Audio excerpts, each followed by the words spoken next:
Hello and welcome back friends to 1 2 3 classes. हमारा उदाहरण number 2। तो हम इसे सॉल्व करेंगे। तो उदाहरण नंबर 2 हम देख लेते हैं क्या है। ये है यदि कोण बी और कोण क्यू दो न्यून कोण हों जिनमें साइन बी व साइन क्यू का मान बराबर है तो हमें सिद्ध करना है कोण बी बराबर कोण क्यू। तो हम सबसे पहले तो ट्रायंगल बना लेते हैं क्योंकि कोण तो हम ट्रायंगल में देखते हैं और ये हमारी यूनिटी ट्रायंगल से रिलेटेड चल रही है। तो हम पहले बना लेते हैं दो ट्रायंगल। एक हो गया हमारा ये, साइज में कुछ भी बना सकते हैं लेकिन हमारा होना चाहिए समकोण त्रिभुज, क्योंकि जो हम ट्रिग्नोमेट्री देख रहे हैं ये हमारी सिर्फ समकोण त्रिभुज में लागू होती है हमारे यहाँ पे। वैसे आगे जाके अदर में भी हो सकती है लेकिन हमारा सिलेबस में सिर्फ समकोण त्रिभुज। तो हमें पहला है कोण बी को हमें न्यून कोण लेना है। तो यानी हम ले सकते हैं, हम यहाँ पे स्टार्ट करेंगे ए बी सी। तो सी हो गया समकोण त्रिभुज, बी हो गया न्यून कोण जो कि हमें दिया है। ठीक है, अब हम कर लेते हैं दूसरा त्रिभुज। तो दूसरे त्रिभुज में इसका भी साइज जरूरी नहीं हम बराबर रखें या कुछ रखें, बस होना चाहिए समकोण त्रिभुज। तो ये लाइन एक्स्ट्रा हो गई, इसको कोई नहीं। तो हमें कोण क्यू न्यून कोण लेना है, तो यानी त्रिभुज पी क्यू आर हो गया 90 डिग्री। क्यू होगा हमारा न्यून कोण जो कि हमें दिया हुआ है। ठीक है, दिया है कोण बी व कोण क्यू के लिए साइन बी बराबर साइन क्यू, ये हमें दिया है। सिद्ध करना है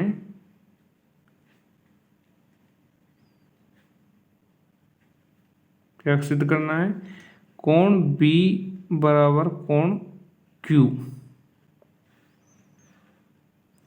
अब देखिए हमने जो प्रीवियस क्लासेस में पढ़ा है उसके अकॉर्डिंग अगर हमें किसी भी त्रिभुज दो कोणों को आपस में सिद्ध करना है तो हमने त्रिभुज ए बी सी और त्रिभुज पी क्यू आर को समरूप सिद्ध करना होगा। अब समरूप सिद्ध करने के लिए हमें पता है या तो हम तीनों साइड्स को बराबर करते हैं या फिर तीनों कोणों को साबित कर दें एक साथ, लेकिन हमें कोण तो हमें दिया ही है उसने करने के लिए। तो हमारे पास क्या है, साइड्स, क्योंकि उन्होंने दिया है साइन बी बराबर साइन क्यू। तो साइन का मान होता है हमारा लंब बटा कर्ण, यानी हमें उसने दो भुजाएं दे दी हैं। तो हम इससे स्टार्ट करते हैं। साइन बी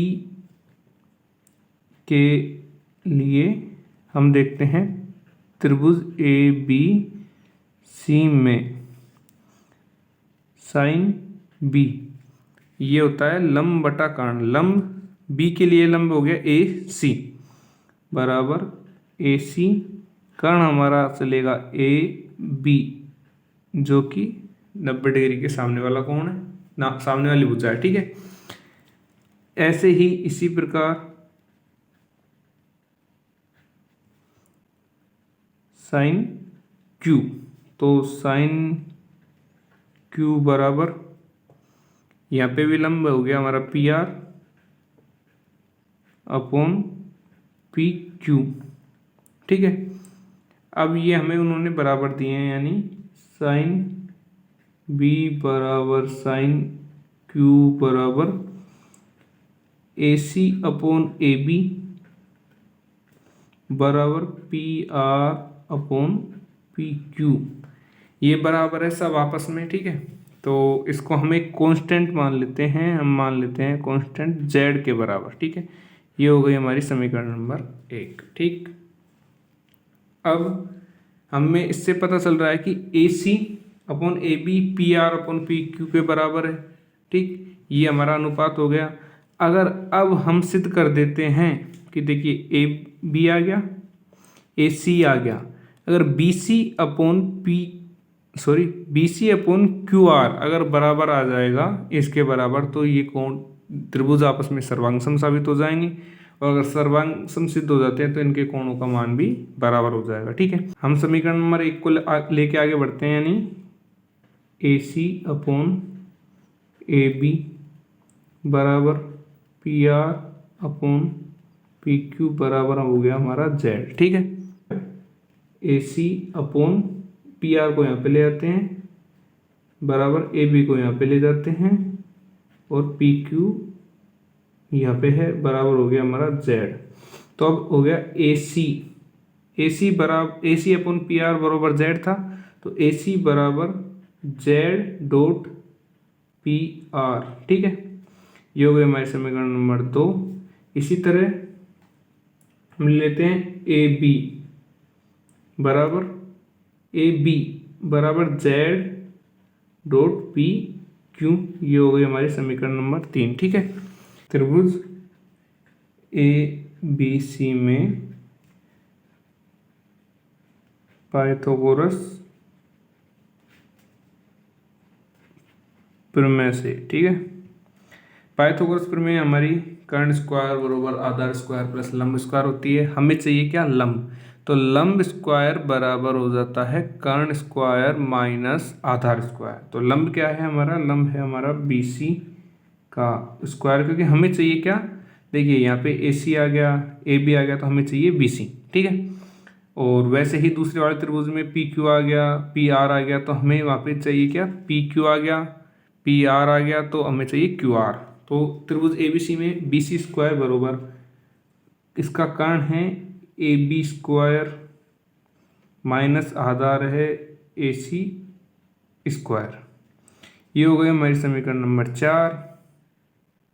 इसी प्रकार त्रिभुज पी क्यू आर में, ठीक है, वो हो जाएगा हमारा क्यू आर स्क्वायर बराबर पी क्यू स्क्वायर, जो कि हमारा कर्ण है, माइनस पी आर स्क्वायर। ठीक है, ये हो गई हमारी समीकरण नंबर 5। तो समीकरण नंबर 4/5 करने पर B C square upon Q R square, हमें क्या चाहिए था, B C upon Q R हमें जेड के बराबर सिद्ध करना है, जिससे हमारा A B upon A C, P Q upon P R upon P Q और B C upon Q R अगर साबित हो जाएगा तो इससे हो जाएंगे हमारी तीनों भुजाएं बराबर। तीनों भुजाएं बराबर होने पे एक त्रिभुज हो जाएंगे सर्वांगसम साबित। अगर सर्वांगसम सिद्ध हो जाते हैं तो इनके कोण व भुजाओं का मान हमेशा बराबर रहता है। ठीक है, तो अब हम देखते हैं यहाँ पे A B square minus A C square बटा P Q square minus P R square. ठीक है, P C square upon Q R square, हमें पता है हमने ए बी का मान क्या लिया है, जेड डॉट पी क्यू। ठीक है, तो हम ए बी की जगह जेड डॉट पी क्यू कर सकते हैं। तो जेड डॉट पी क्यू का स्क्वायर माइनस ए सी का मान है जेड डॉट पी आर का, तो Z dot P R whole square upon P Q square minus P R square. ठीक है, अब हम इसका लेते हैं अंडर रूट। तो अंडर रूट लेने पे बी सी स्क्वायर का हो गया B C, Q R square का हो गया क्यू आर बराबर, इसका हमने अंडर रूट लिया पूरे का। ठीक है, तो Z square P Q square minus Z square P R square upon P Q square minus P R का होल स्क्वायर, स्क्वायर। इसके बाद हमारा आएगा B C upon Q R बराबर जेड आ जाएगा बाहर कॉमन ऊपर से, तो जेड स्क्वायर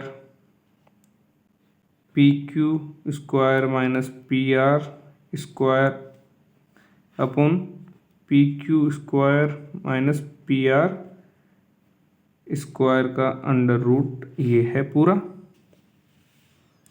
अब इसके बाद आएगा B C upon Q R, Z square को हम ले लेते हैं बाहर, तो जेड स्क्वायर का मान आ जाएगा Z P Q minus P are, और ये भी P Q minus P are दोनों के स्क्वायर हैं, तो इनका मान हो जाता है अंडर रूट 1। तो अंडर रूट 1 यानी 1 आ जाता है इसका भी। तो इसके बाद आ गया B C upon Q R बराबर जेड। ये हो गई हमारी समीकरण नंबर 6। 6, समीकरण नंबर 1 व 6 से AC अपॉन AB बराबर PR अपॉन PQ बराबर हो जाता है हमारा BC अपॉन QR। ये ये देख लीजिए, तीनों भुजाएं आपस में बराबर साबित हो गई।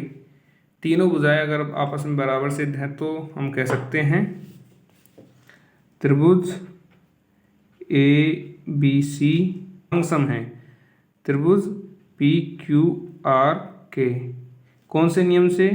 भुजा भुजा भुजा यानी SSS नियम से ये सर्वांग सम है। तो सर्वांग सम त्रिभुजों के सभी कोण व सभी भुजाएं बराबर होती हैं, अतः हम कह सकते हैं कि कोण B बराबर कोण Q है। ये हमारा सिद्ध हो गया।